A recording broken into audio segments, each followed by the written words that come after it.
these guys are in control of the Showan. Well, not literally Tony Soprano, but basically strongmen, local strongmen. And as this not so subtle hint hopefully lets you be aware of, these are some of the people who later became the samurai, basically local enforcers. Bosses of these Showan estates and the people they hired to be kind of bone crushers, people who keep out raiders, people who keep the peasants in line. Being a peasant during this time in Japan was not fun. People wanted to run away all the time from these Showan estates, run into the woods, or more often into the mountains, and start lives of their own. It wasn't really that hard to get away from people. The population of Japan at this time was still extremely small. To stop peasant flight, somebody was needed to cut off a head every now and again. And a lot of these people were former peasants themselves, people who were inclined to the use of arms, people who trained themselves. A lot of these were very, very, very low-level aristocrats. Some even descended from the emperor, but the third son of the second son of the fourth daughter of the fifth cousin, that kind of a situation. People who ended up in the countryside because they were not of high enough rank as aristocrats to live in Kyoto, and then saw 1 or 2 or 3 or 15 of these Showan estates and said, well, it's a small pond, but whatever, it's my pond, and set themselves up as overseers for higher level aristocrats back in the capital. Hunters. Japanese people did eat meat. Actually, Japanese people did eat meat throughout their whole history. It's a bit of a misconception that traditionally Japan is a vegetarian country. It's mostly vegetarian, and with a great deal of seafood as well. But land animals were also eaten, and policemen, actually. These were the nucleus of people who later became the samurai. Many of these samurai also went to the capital, Miyako no Musha. Warriors of the capital, they were known, and they became known as, basically these were guards.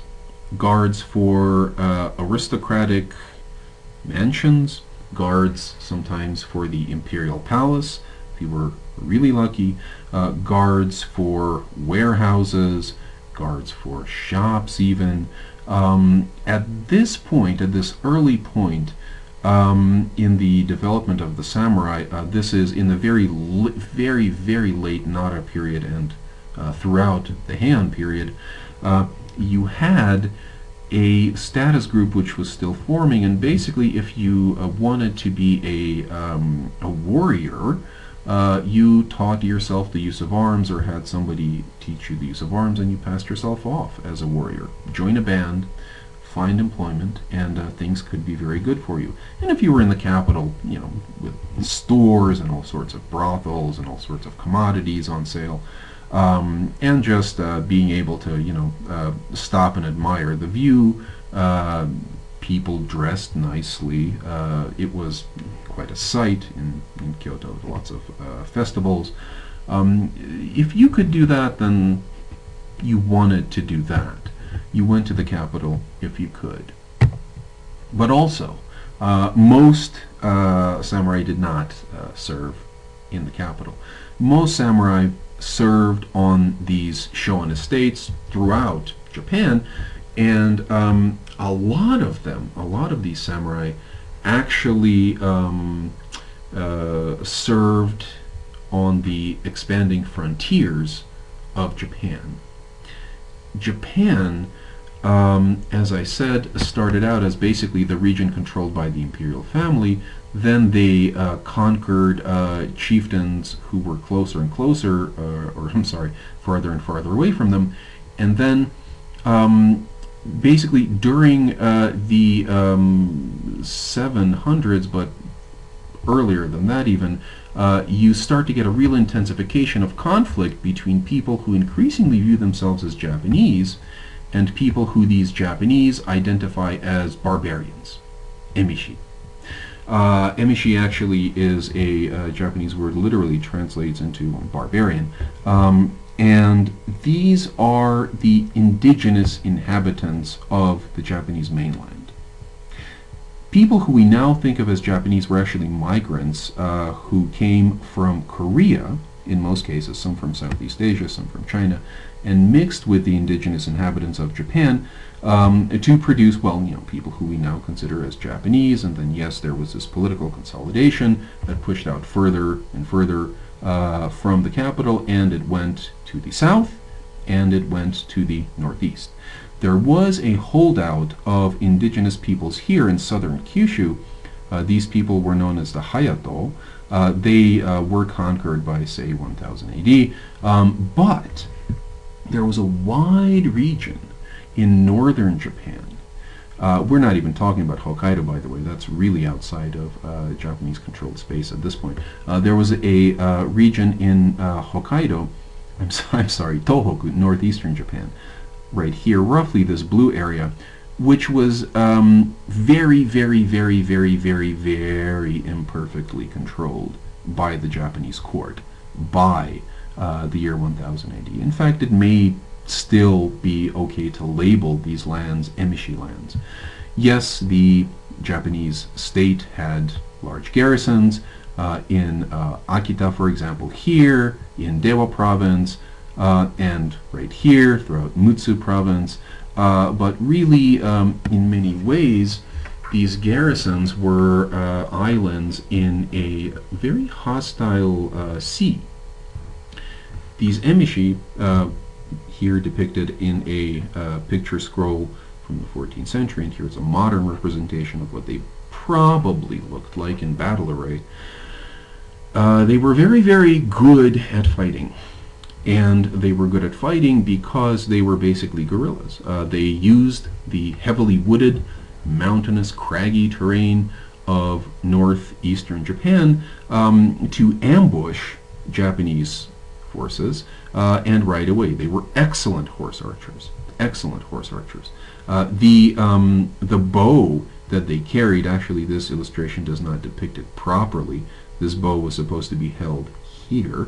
That odd-looking bow that was nevertheless very powerful was an emishi bow that Japanese armies later adopted. And the imperial court thought that it would be very good to extend their control over the entire Japanese archipelago. And it did so with mixed results.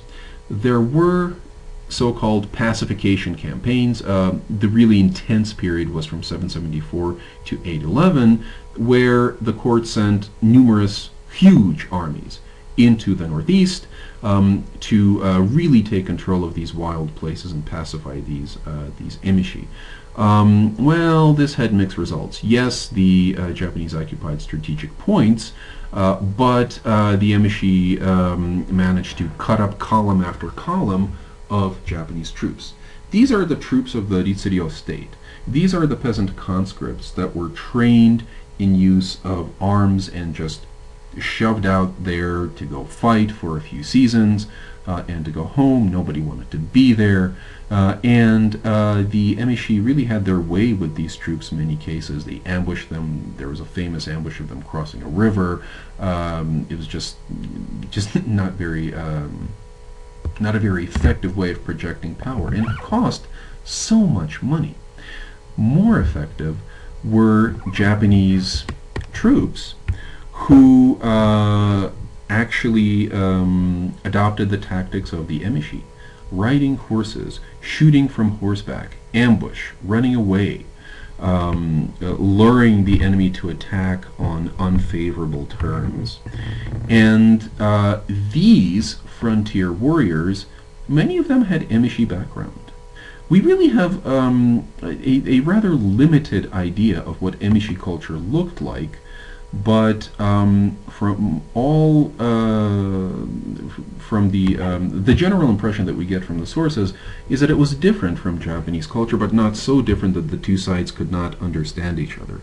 And in many ways, the elites of Japan had come, at least in part, from emishi backgrounds. The the great Fujiwara clan had their base of power here in northern Japan.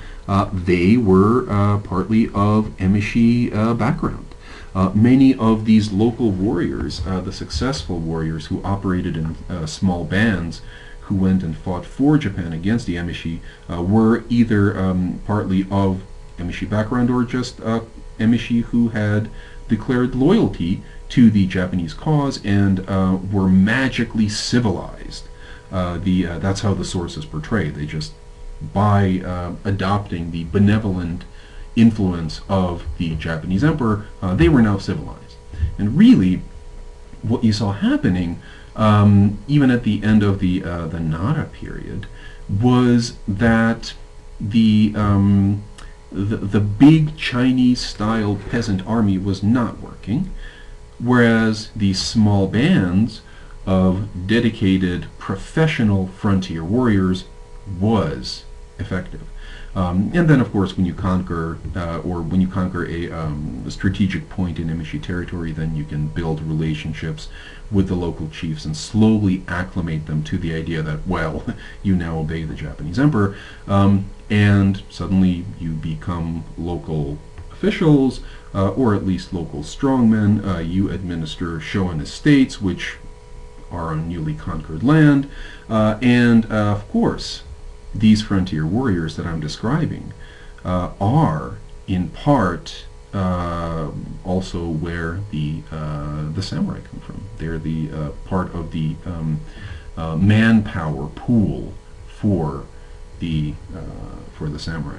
So really, even though in the Nara period you see even the disbanding, gradual disbanding, but nevertheless disbanding of this giant conscript army, you still get to see Japanese imperial influence spread throughout Japan, because this conquest of these frontier areas and the pacification, the very slow, very painful pacification of these frontier areas, is kind of being outsourced to these private contractors, essentially.